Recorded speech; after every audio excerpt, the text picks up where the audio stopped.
Hello and welcome to a very special episode of the Astrocast. I am Brad and I am joined here tonight by Theff, Mataspore, and special guest and Dr. Wilko. Yes, hello. The person who is sometimes mentioned, I think, at the end of your episodes, or you might have heard me in the adverts that I stick on the end of your edited so episodes. you're the one. Yes, Yes, it's me. It is we I. finally caught him. So yes, this is Dr. Wilko of Unparliamentary Language and Hat of Many Things, also on Tinker Tailor Soldier Sponge. Jesus, why could I not say that? And It's really hard to say. It's really bad from a branding perspective. I assure you, it's great as a web address. It's a terrible thing to try and say TTSS Productions every time. jeez, yes, And I'm aware. it's not the easiest. So Dr. Wilko has recently re-entered the hobby and is wanting to know what the hell is going on. So I think we could have started with Yeah.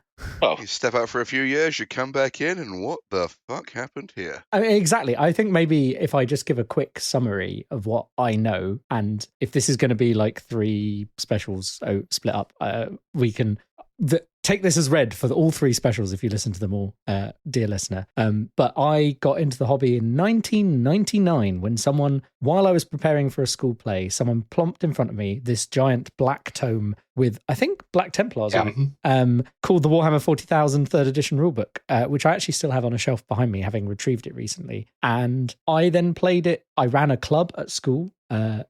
Senior school, we had a club where we actually managed to convince the school to buy the Warhammer box set, the 40k box set, and some Blood Bowl for us, because one of our teachers was into Blood Bowl, and we managed to run that until I was in year 12, 13, and then had to, worry about going off to university. I played a bit during undergrad, and then when I went off to do my PhD, I had my stuff, but I found it increasingly hard to find people to play with, and eventually I just sold the whole lot of it, pretty much. Like, I sold off fully painted armies. I made back all the money I'd spent on it over the years, but I've always had that itch still to model and paint. And it's all Brad's fault. So firstly, this podcast started up, and I was listening to a GW News podcast that has sadly seems to have met its demise. It was really good, and it did a lot of the RPG stuff. And that was kind of scratching my itch for the lore. And then that disappeared. And then fortunately, Brad was like, I'm going to start up this Astrocast thing with some friends. And I was like, oh, well, sure, we can host it, etc. And then Brad and a few other friends were like, come and play Oldhammer, 6th edition Warhammer, in a lovely house in the Cotswolds. And we had a lovely day out in the sun where I completely trounced Brad's empire with some ogres that aren't even mine.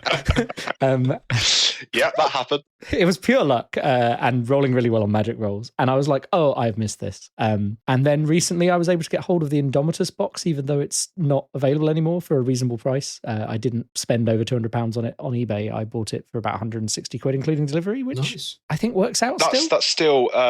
That's still a really good price for it. I think the Space Marine Heroes are like 80 quid on the GW site. So yeah.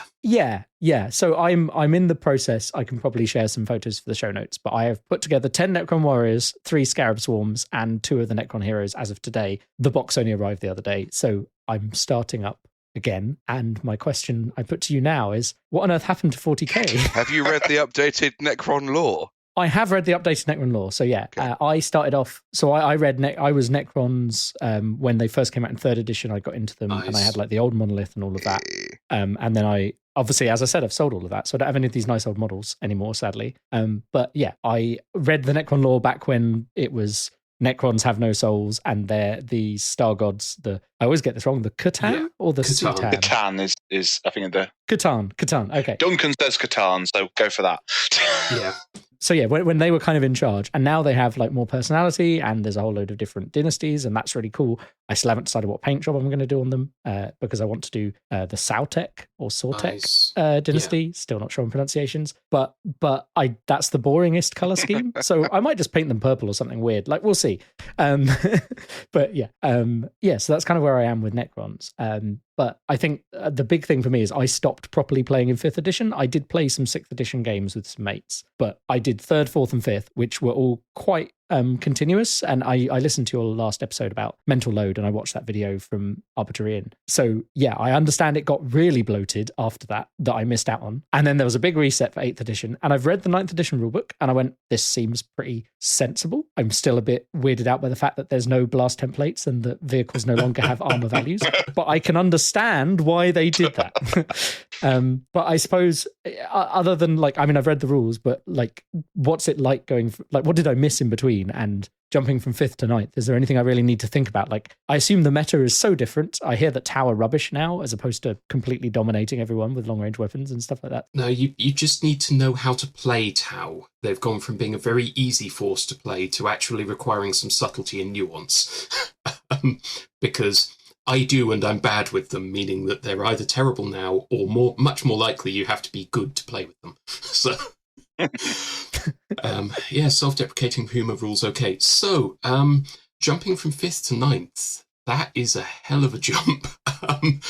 So I think... It is quite a jump. I appreciate that. 7 years I've been out of the hobby for reference. Okay, so we need to give a little bit of context here, not just for 40k, but for everything that's changed since.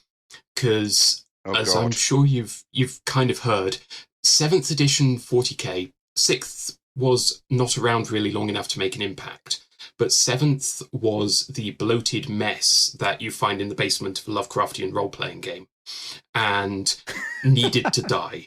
In the same way that old fantasy had become a bloated mess, please see previous episodes, and needed to die. Hey, I stand by the statement. I tried. I really tried to play it, but I couldn't. Okay, we'll put that aside for later. Previous episodes, it's covered. Yes, I know. So what happened was that Games Workshop underwent a major management shift and a major rebranding. Like, you'll see all Games Workshop stores are now called Warhammer stores. For a more... I had noticed that slowly happen. Yeah, I'm trying to remember the last time I went into a Games Workshop, and that would probably be around the time I stopped playing.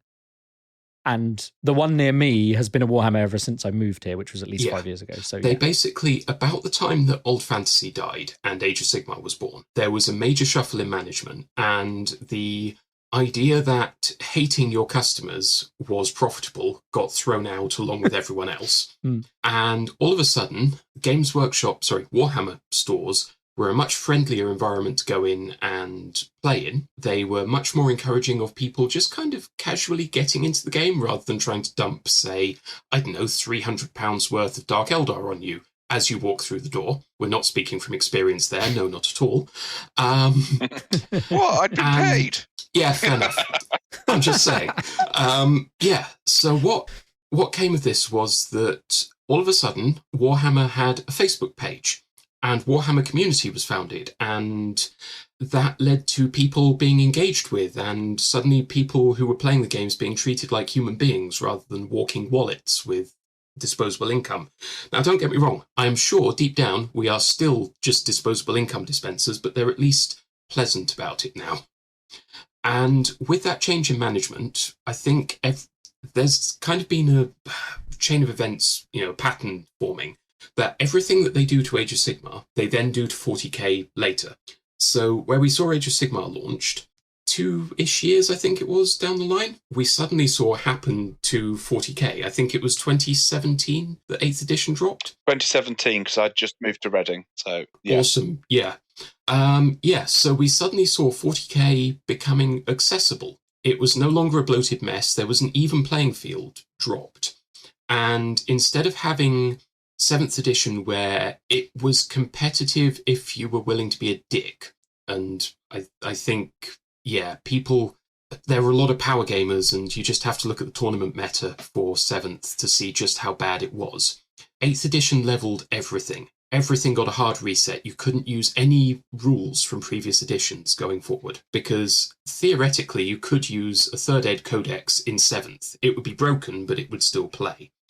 8th edition did away with all of it, gave us indexes, which were books that covered basically every unit, and, like I said, reset the playing field. So this is a bit like with 3rd edition, where they released a book. So in the 3rd edition core rulebook, one of the things I remember distinctly from first reading is it had an army list for every army. Exactly that, yeah. Because they were like, we have changed everything, yeah. And so 8th edition, my wife got into Space Wolves in 7th and found it an incomprehensible mess. I think she said as much at the time. And then 8th edition came out, and suddenly we could just throw down a game and play it together with very few issues. Like, obviously, you're still looking up rules, that kind of thing, but it just played well, and it was fun. And I think that was the big switch, was that suddenly it was fun for everyone, rather than just being a power gamer's nightmare.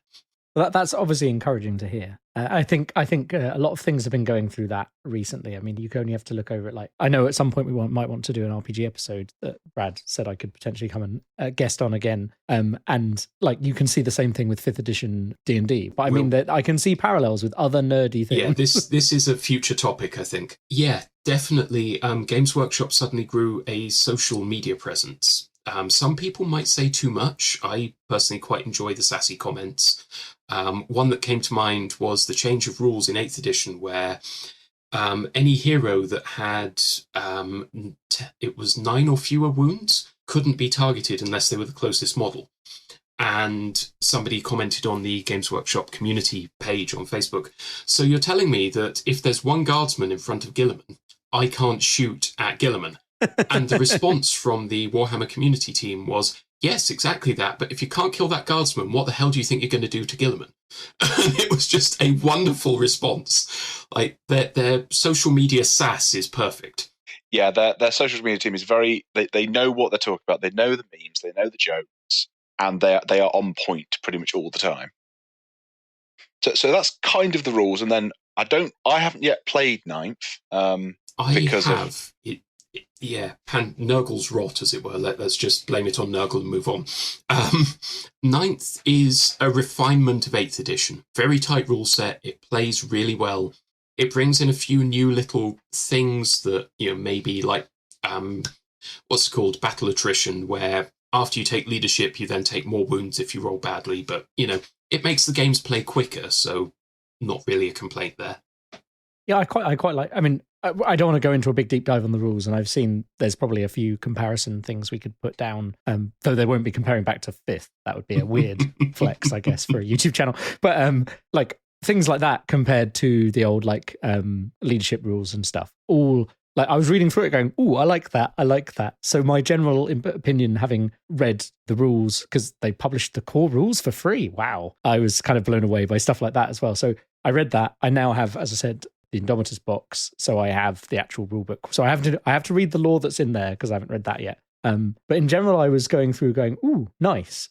That's my overarching opinion of the rules from a quick look. I haven't played it either, but so I'd love to hear how it actually plays. It's good. I like it. It might be interesting because, as I say, for us to try and arrange a game at some point, Wilko, of 9th. I know we were. Oh yeah, because that might be quite a good one of kind of me coming from 8th and you coming from 6th. Playing 9th could be quite an interesting bit of content for future episodes. Oh, definitely. I'd love to talk about that experience once this happens. Once it's happened. So then the next thing to discuss is the lore. So you've got some questions about why is Gilliman? What is Primarchs? So, I mean, obviously, I know who Gilliman is. I have behind me Index Astartes 1 and 2. I don't think I ever got 3 physically, but I have a PDF of it. I was big into 40k at the time. I was like 15, 16. I read all the stuff. I had White Dwarf every month. If only we were so lucky to get every week.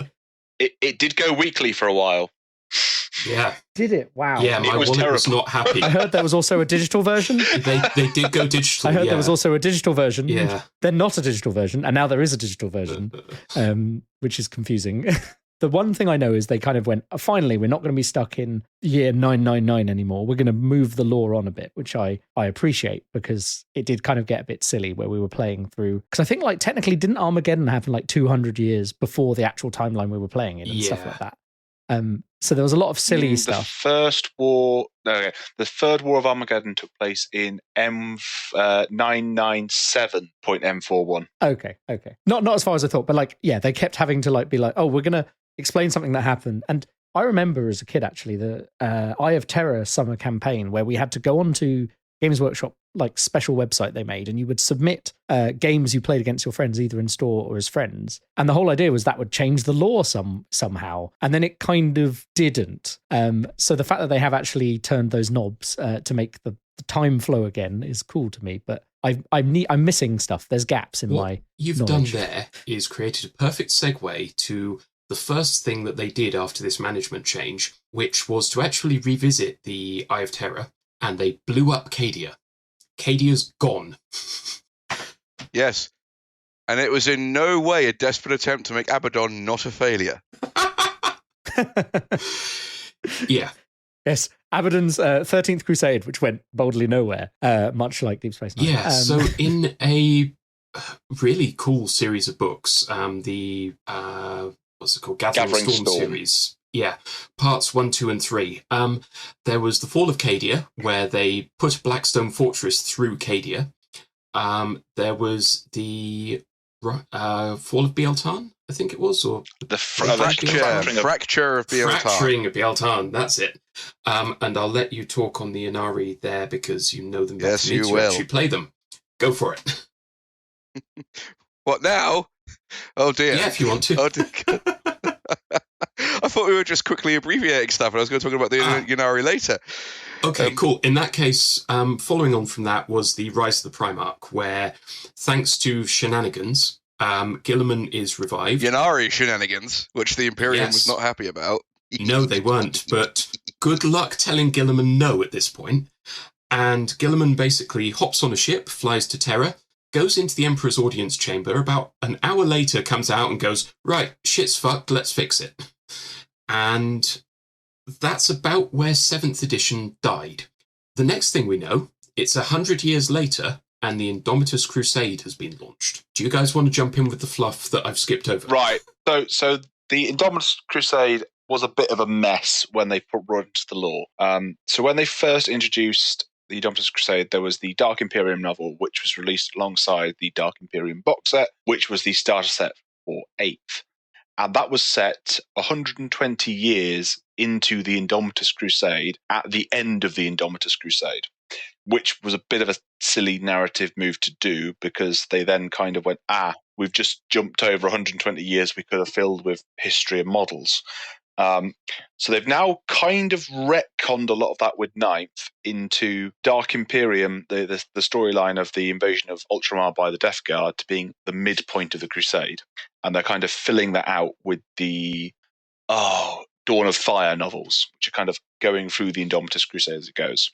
But essentially, Primaris will bring those in. One of Guilliman's last orders before he died was to instruct the Archmagos Belius Cool, the only man who appears to be able to make anything new in the Imperium, to refine the Space Marines and give them an edge over the traitors. He gives access to all 20 Legions gene seed, all of the Emperor's research on both the Astartes and the Primarchs. He then goes away and busies himself in a vault on Mars, and 10,000 years later, after Cool has revived Guilliman, he takes them to Mars. Cool revived Guilliman. It was a joint effort. The armor of fate was just as critical. He then releases what is essentially the Great Crusade Mark II with the new Primaris Space Marines. Totally not a more trademarkable version of Space Marines. Now they are bigger. The in-law reason for this is they have a extra organ called the Magnificant, which is actually one from the Primarchs. That's why they're bigger. They also have a thing called the Belisarius Furnace. That's why they had 2 wounds. All Marines now have 2 wounds, and it's great. But, skip over that. So Guilliman then goes, brilliant, I've got new warriors. He organizes half of them into new chapters, which is the Ultima Founding, and half of them he forms into legion-sized formations called the Unnumbered Sons, and they're mixed formations of Astartes of different gene lines. The idea being, if they've all fought together, they will get rid of the problem of the distrust between different chapters. Yeah, I would only add there that they do, of course, insist that there is absolutely no way that some of them use gene seed from the traitor legions. Yes, in the same way that Belisarius Cool totally hasn't made an artificial intelligence version of himself. Yeah. So Gilliman launches this crusade and slowly starts reclaiming the Imperium. Because what happens with the fall of Cadia? Abaddon goes, I lost, throws a Blackstone fortress at Cadia, shatters the gate, which then causes a vast tear to rip across the galaxy, which is known as the Great Rift. So the galaxy is now split in half by a massive warp storm. Now this means that half of the Imperium can no longer see the light of the Astronomicon. This is the Dark Imperium. Nihilus. Exactly. So you have the Imperium Nihilus and the Imperium Sanctus. Imperium Sanctus can still see the Astronomicon. That is the quote-unquote safe part of the Imperium. The fact that every world has pretty much been attacked and it's a horrible flaming mess. Gilliman launches the Indomitus Crusade, starts reclaiming territory and handing out the Primaris Marines and Primaris Tech. He also convinces the Custodes to leave their mourning robes and highly oiled nipples on Terra and fly out to actually help fight. No, don't leave the nipples behind. Just cover them and go with them. So that's kind of where the lore is at this point. Well, on the human side, you left out everything else. So before we move off the humans, I think one of the reasons that I had the idea for this episode and to ask these questions is because I've read the new Space Marine Codex and then I kind of was none the wiser. And was like, oh, I thought they would explain this, but I think they took everything as read. If you played 8th edition, you'd understand what's changed in the lore. So they'd mentioned things in passing. They mentioned Primaris Marines, but they don't explain why they exist. So thank you for that. Yeah, they are essentially what I like. I am quite a big fan of Primaris. I've been a big fan of Primaris since they've come out. They, especially in 8th, they felt like Space Marines always should have been in the lore. That they played really well, and the fact that they were correctly scaled, quote unquote, next to Guardsmen and the other stuff in the universe, they just felt good to play. Yeah, because Space Marines have always been like 7 feet tall, right? But they're the same height as a Guardsman almost in miniature form. They're always like squatting weirdly in the tactical squad, as I recall. They've got this like bowed leg syndrome in the old one. For stability. Yes. Anybody wants to see a good retrospective on that, we'll just plug Snipe and Wibb's video on the retrospective of all of the Space Marine models, because just go watch that. It's easier than us explaining it.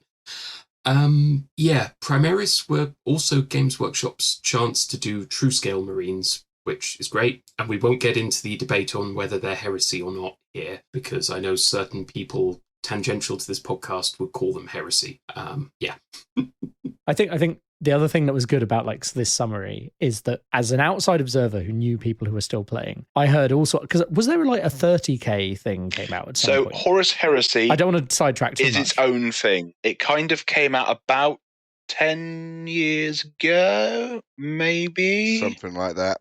About that, yeah. Yeah, and that uses a refined version of 7th edition, and that works a lot. By all accounts, I've not actually played Horus Heresy. It's something I would like to get into at some point, and I believe there is strong evidence, but that we will be getting a new version of Horus Heresy coming soon. It's apparently a very different rule set. Initially, they only had Space Marine versus Space Marine, so it was very balanced. And it's basically they looked at 7th and blew away the worst of the rubbish, and then refined what was left. So that's kind of Horus Heresy, and it is a very cool system to look into, but it is entirely Forge World. But that, again, might be changing. Because the reason I ask, as someone who had a passing knowledge as stuff happened, like still knowing people who were painting models, whatever, I'd occasionally see this stuff, and I couldn't have told you because I knew that there was Gilliman around, but I just assumed that was a model for like Horus Heresy because I knew that they had this game where you could smash Primarchs together. So I just assumed that's what it was. So I mean, in summary, that was my impression as an outside observer. So it's good to have that all cleared up because I knew that Gilliman was now back, but I didn't really understand exactly what happened. Sorry, just going to email that tagline to Games Workshop, just like Horus Heresy, the game where you smash Primarchs together. I'm sure they. Well, I mean, it's not an inaccurate description. Yeah, true. But the other thing I put Inari in there purely because I knew that Eldari is the new term for Eldar, which is just adding 2 vowels onto it. That I can understand. Oh, yes. But you mentioned Bieltan exploding, maybe? No, it didn't explode. And there's some other stuff. And it didn't explode. Cadia exploded. We're much more civilized. And Bieltan was next door? Well, Bieltan just cracked a little. It's fine. Okay. It's in a few pieces, but it's mostly still together. Yeah, pretty much. Sort of. Kind of. Maybe. Are we talking about the other side of the whole incident now? Yes. Well, I cool. think that was a segue Awesome. for you. Right, Yanari. How am I supposed to explain the Yanari? Okay, it starts with it starts with this lovely lady called Yvraine. Yvraine was an Eldar, or Eldari, sorry, who'd technically been part of all the Eldari ways of life. She'd been an, what do they call them, Exodite, sticking it out on one of the Maiden Worlds. She'd been an Exarch, a warrior in the Eldari thing, and right at this particular moment, she's about to meet her end fighting as a Drukhari witch via one Lilith Hesperax in an arena. So yeah, Lilith shanks her very good. But then, unlike everyone else who Lilith shanks, she stood back up, which was very strange, because she'd been talking to the new Eldar god, the dead god. What was he called? Yanid. That's it. And the end goal of Yanid is to basically do the old switcheroo on the beginning of the fall of the Eldar and all that, and kill Slaanesh. A bold claim. Yeah, it's a pretty big. But basically, it's the whole. Whenever an Eldar dies, Yanid gets more and more powerful. And eventually he'll wake up and throw down with Slaanesh. The overall aim and point of the Yanari is that maybe not every single Eldar needs to die in order to trigger this. That's basically it. So most of you got to die, but not all of you got to die. Is the overall hope of the Eldari race at this point. And basically, they go off on a big kind of recruitment thing, supported by the Harlequins. Eventually, they make it to Biel-Tam. There's a great big argument, because obviously their whole thing does depend on the death of much of the Eldar race, and some of the Eldar are opposed to this. So there's a big kind of slight civil war. And then eventually Yvraine gets to the heart of Biel-Tam. She pulls out this magical 1 of 5 crone sword things, which are important somehow and have always been there. Don't ask questions. And with it, she wakes up this ultra Yanari demon thing called, what was it called? The Yinkan. That's it, which is like a demon, but not. Is it just like is it a bigger avatar? No. Or is it? Well, sort of. It's sort of like an avatar, but the avatar is, it's a fracture of Cain who is dead. The Yinkan is a fracture of Yanade, but Yanade is alive. He's just asleep. Okay. So a subtle sort difference. of, yeah. It is difficult to understand. But yeah, a lot of stuff happens. I don't really. If I went through all of it, this would be a lot longer than half an hour. But basically, Yvraine goes off across the cosmos with the Vizarch, who may or may not be wearing the original Dark Scorpion armor. We're not sure. Yeah, he goes off with the Vizarch and the Yinkan, recruiting Eldar from all factions. It's really cool. There are technically only 3 Yanari models. All the rest of them are Eldari or Harlequins or Drukhari. They just now have the Yanari special rule instead of their special rules. So Drukhari, which is what I played before, rather than power from pain, they get strength from death. Strength from death is broken, but we won't get. It was broken. It's less broken now. But when they first made it up, it was so broken.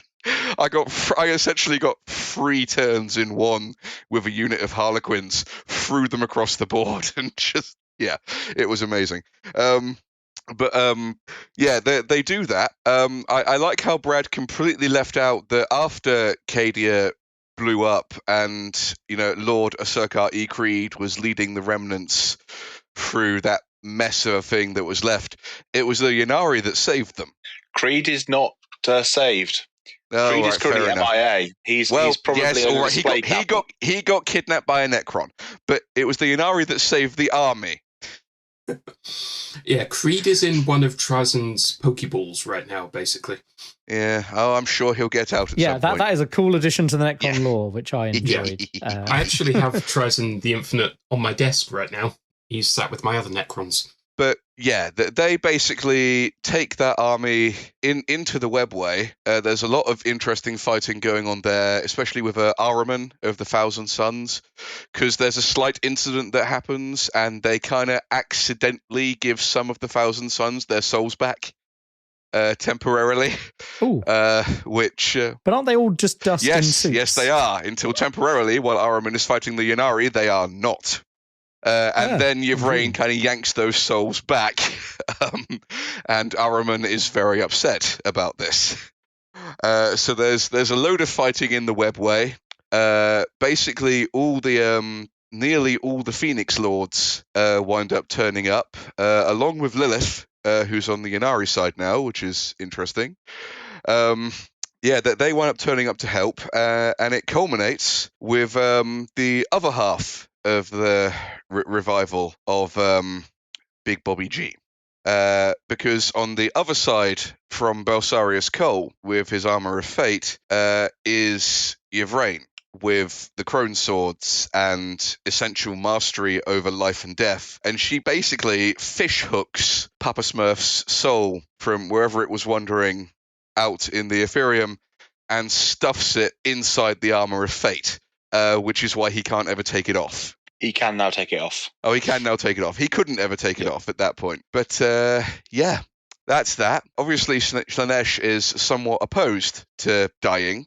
So they're currently being hunted by all sorts of Slaaneshi demons, trying to find the rest of the Crone Swords. And so that's the Ynnari. That's what went on there. And a lot of the remaining, like Drukari and Eldari, don't like them. Avstroil Vect, or however you pronounce his name, the leader of the Drukari, really doesn't like them, because they basically stole almost half his forces. Fair enough. I mean, that would annoy me. Forces are expensive, as we all know. But yeah, that's what's been going on the Ynnari side of things. I mean, that's great, because I had no idea what Ynnari were, so they're completely new as far as I was concerned. I get that they were Eldar-ish, but that explanation was great. Oh, good. Is there any other kind of key stuff that I might have missed, like lore-wise? You said you read the new Necron stuff with like the Silent King coming back. Yeah, I mean, like that's.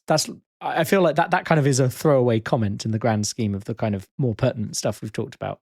Well, it depends how much they progress the thing. Because do you remember the reason he turned back and came back? I mean, I thought he was going back because they were going to take over all the Blackstone things. No. No. The reason the Silent King turned back, because he was going to leave. He put himself into exile because he was so ashamed of what had happened. So he was going to leave. He was going to leave the edge of the galaxy and be gone. Oh, sorry. He wants to put the Necrons back into people. Yes. But essentially, the reason he turned around in the first place is because he exited the galaxy and he saw the rest of the Tyranid swarm. Right, yes. And basically thought, I went, oh dear. Shit, and turned right around. Because he knows that the galaxy, as it is, cannot possibly stop them. And essentially, he thinks the galaxy needs a certain amount of biomass in it for the Necrons to be, have proper bodies back. Yeah. Yeah, which makes sense, yeah. Sorry, I just, if there's any other key points that you need to raise, I feel, but otherwise we can The only other one I would raise briefly is what happened to the Tau. Because back in 3rd edition, they had the 3rd Sphere expansion, where they sent out a bunch of ships and colonized a bunch of worlds. Then the 4th Sphere expansion happened and disappeared, and kind of all the ethereals died and they kind of became cannibals in the 4th Sphere expansion. And then the 5th Sphere expansion went out and it was all fine, but they found the 4th and kind of went, oh god, what went wrong? So the Tower now, they've got a much bigger empire relatively than they had, which is starting to piss off the Ultramarines. But didn't Farsight do something? Yeah, he Farsight did a few. Rebelled. Yeah, he did a few bad things. He made his own enclave, I think. Yeah, I'm not up on the Tau lore, but I vaguely remember I vaguely remember something along those lines. But I mean, the lore is so rich in 40k, right? I don't expect you to fully film in on like 7 years of stuff and a whole load of novels. Oh, good. That would take a while. There are entire YouTube channels dedicated to just the lore. So yeah. Oh, 100%. Yeah. And maybe if you can compile a list of a few good ones to throw in the links, I can also watch them in my own time. But I think those were like the key things that kind of confused me coming back to a world that wasn't quiet as I left. Yeah. The salient point is that you are now further into the grimdark future where there is still only war, but there's also a little bit of nuance going on, and it's interesting. And we have been given the most cruelest gift of all, hope that the Imperium might actually be able to dig itself out of this mess. The cruelest. I think actually, we're almost throwing back to the very first episode that we did when I outlined why I liked what they'd done and why I liked Age of Sigmar, because there is hope now. There's not a lot of hope, but everyone might not be fucked. Trust They're not probably to fucked, hope. but they might not. Hope is the first step on the road to disappointment. Oh, that's a good lesson for all the kids out there to learn. You can thank the 3rd edition Space Marine Codex for that. So yeah, that is the end of our first of 3 specials, which is on the letting Wilko know what is up with 40k at the moment. So hopefully you'll be able to join us for our next one, which will be on Fantasy Age of Sigmar, where the swords aren't quite as powered and we don't have machine guns, except when we do. So we've got a stable player on the cast. Yeah. I was going to say, we don't have machine guns. Are you quite certain of this? Well, actually, no, to be fair, it's a Gatling gun, not a machine gun. So yeah. So with that, it is good night from me. And me. Oh, and me.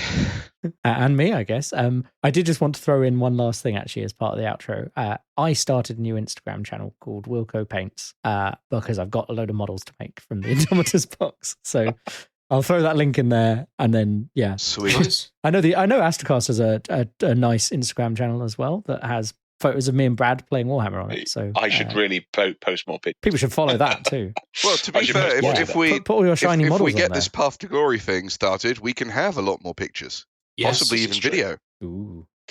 We will discuss Path to Glory in the next episode. Yes.